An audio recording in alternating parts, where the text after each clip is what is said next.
From Washington, D.C., this is Middle East Focus.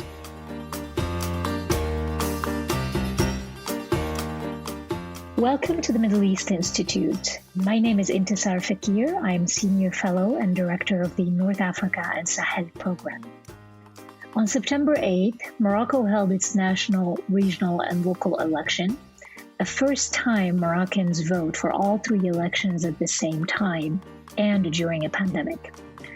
To help us understand more about the elections, the context in which they took place, and the broader political trends they portend, I'm joined by Dr. Mati Munjib, a Moroccan historian and longtime analyst and observer of North African and African affairs.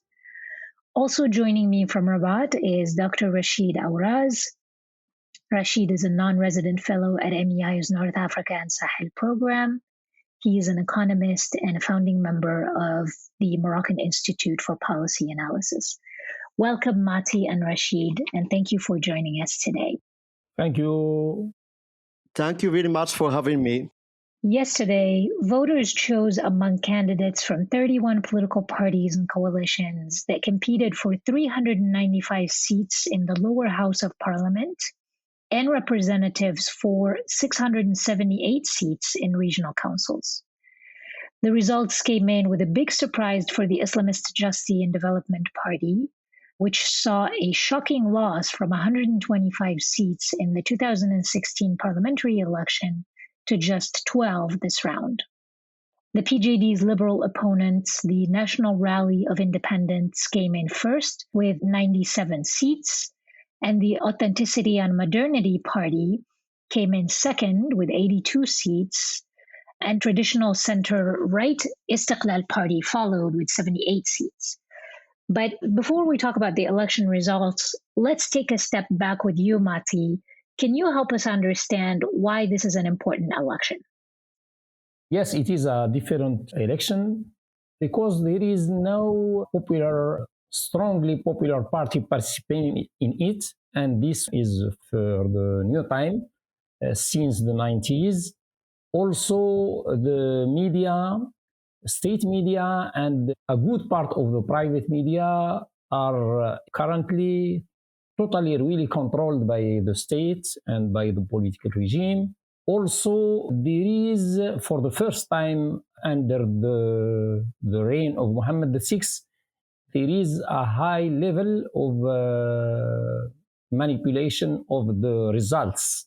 And we have some proofs. And also I knew last Sunday by a friend that the Ministry of Interior gave some instructions to some authorities in big towns not to give, all the reports of the votes. And some parties, and mainly PJD, said that they didn't receive in some very important towns for PJD the reports. The reports weren't given by the authorities under the supervision of the Ministry of Interior to their representatives. There is also another thing that it is also the first time since the 70s that there is now true popular campaign under the pretext of anti-COVID confinement. There was very little popular participation. The meetings were very small and so on.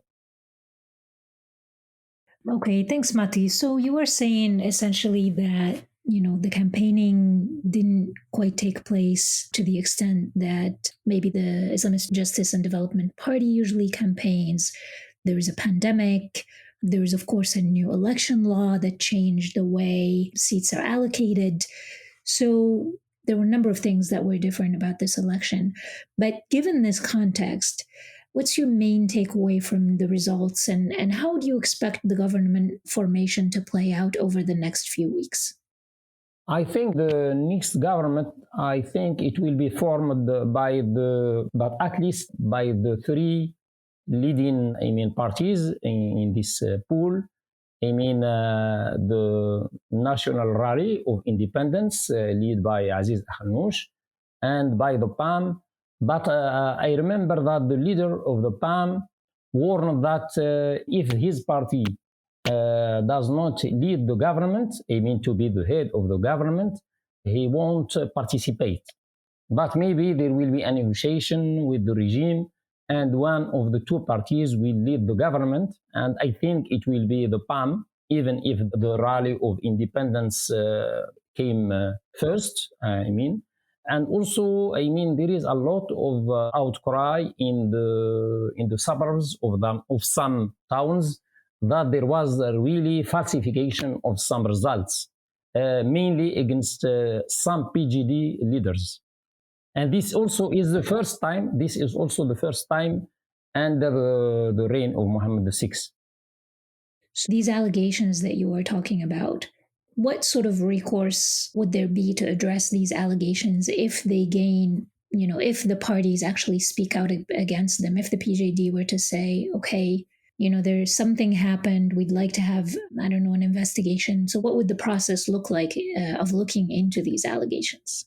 Yes, they have the right to go, before justice and suit a file against X or against those who they think they falsified or they influenced in an illegal way the results. But we have some data. For example, a lot of people in Facebook showed that they received a letter from the local authorities, and with inside it, a bulletin of some pro-regime parties, only the bulletin of these leading parties. And also the small makhzan, what we can name as small makhzan, muqaddam and shuyukhs participated, and this also is the first time in about 20 years, participated in the campaign for the National Rally of Independence. And all this will influence the coming years in Morocco. The political situation and the political climate, and maybe will increase the anger of the population against the confinement, against the social and economic conditions that are not very good in Morocco. So, as we talk about these sort of challenges that the country is facing, Rashid, I'd like to come to you and have you explain to us, how do you characterize the main challenges that are going to be facing the incoming government? And how do you think the results of the election will determine how these challenges are going to be tackled? Very good and big question. I think that after COVID-19, the most urgent program for any potential government is to pay more attention to economic issues. In Morocco, we have multiple challenges. For example, tourism has stopped working since March 2020. The informal sector is suffering. Youth and women no longer have opportunities in the job market. All these problems must be solved urgently. I think the next government must also answer the same questions, old questions, reforming education, improving the healthcare, creating job opportunities, and fighting corruption. According to surveys, for example, from Arab Barometer or MEPA Institute surveys, there are the 4 priorities for the Moroccan ordinary citizen. Also, the new government must continue the institutional reforms started so far because, for me, I think institutional reforms improve the attractiveness of country abroad and encourage local investors to do more for the economy and for the employment market. In addition, the new development model 2020-2035 need to be implemented in the agenda of the next government, not only the next government, which is challenging issues both for the palace and government alike. In 2015, an education reform was launched under the name National Strategic Vision 2015-2030 for education, training and scientific research initiated by the Moroccan Higher Council for Education and chaired by an advisor to the king. In April 2021, the state launched another big project that took the name Generalization of Social Protection.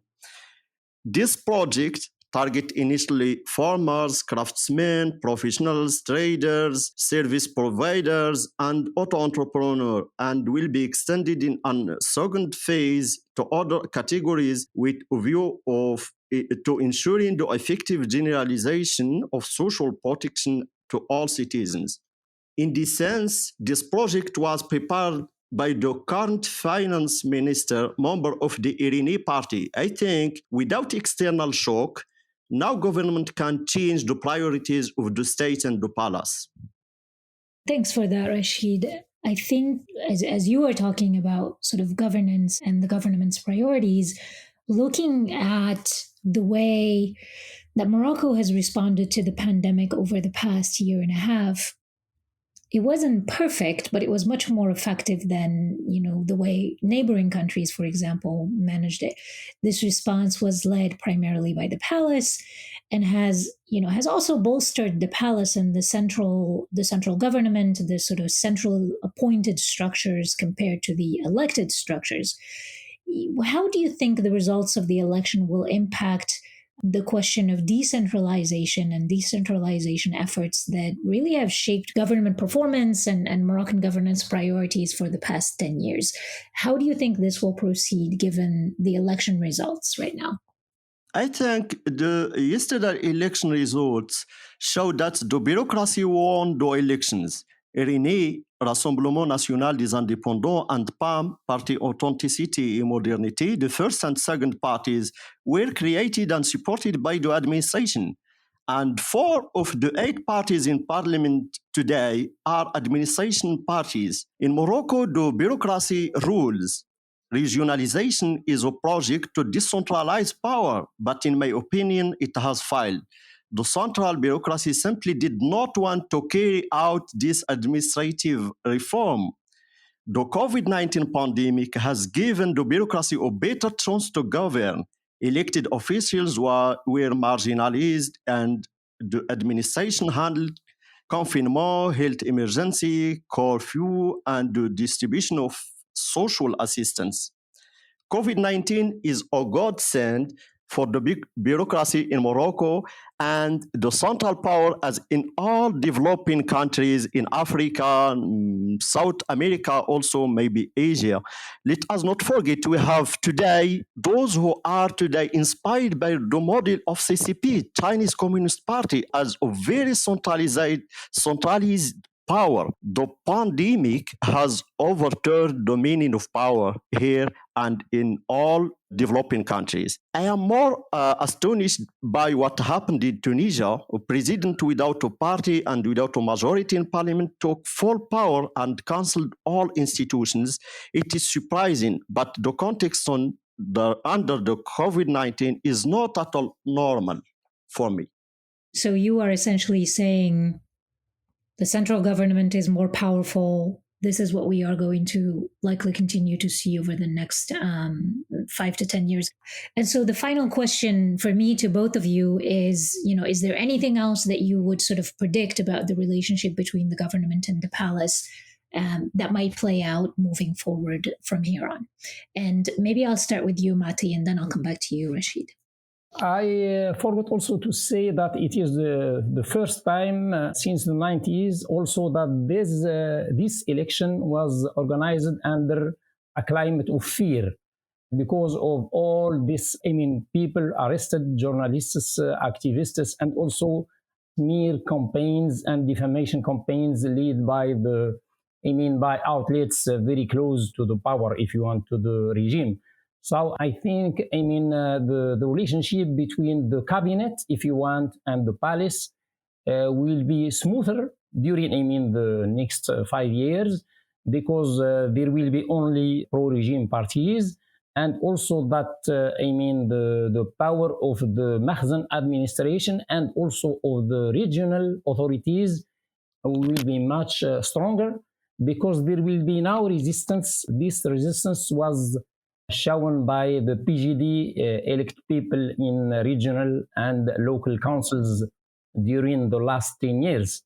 So now, if you want, the old Makhzen elite is back 100% to business, and it will totally dominate the political situation and also the decision-making process on the economic and social levels. Wonderful. Mati. Rashid, your thoughts? Yeah, I think it will be a government like any other one. There will be no power struggle. We are going to see a lot of the same profiles in the government. For me, I think more of the opposition.